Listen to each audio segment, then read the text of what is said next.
Hey guys, Vanessa here at BoBo's. Wanted to give you a little bit of information about annual ferns. We did a video on perennial ferns, so if you haven't watched that already, go back over to our channel and find that one. These are going to be annuals, which means that you are going to need to protect them in the winter if you want to keep them, or they do not die. They don't come back. So it's going to be something that you'll have to do year after year. Here at BoBo's, we love ferns, and this is one that we love the most. It is going to be the Boston fern. Now, Boston ferns make excellent hanging baskets because they tend to cascade over the side, which makes it a very full, it's kind of that traditional fern hanging basket that you see on porches and things like that. They are great.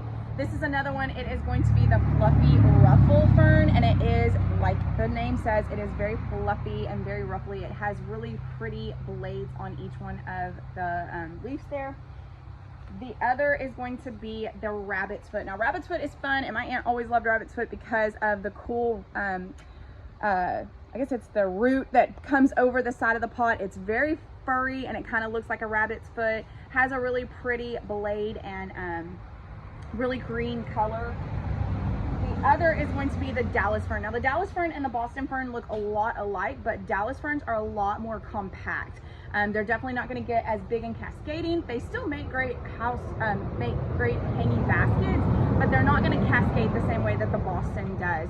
Another is going to be the Kimberly Queen fern.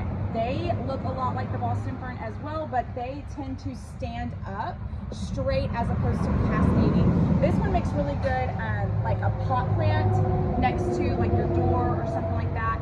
They're really good for more of a low plant where they can kind of spread outward and upward. All of these are going to require the same amount of water.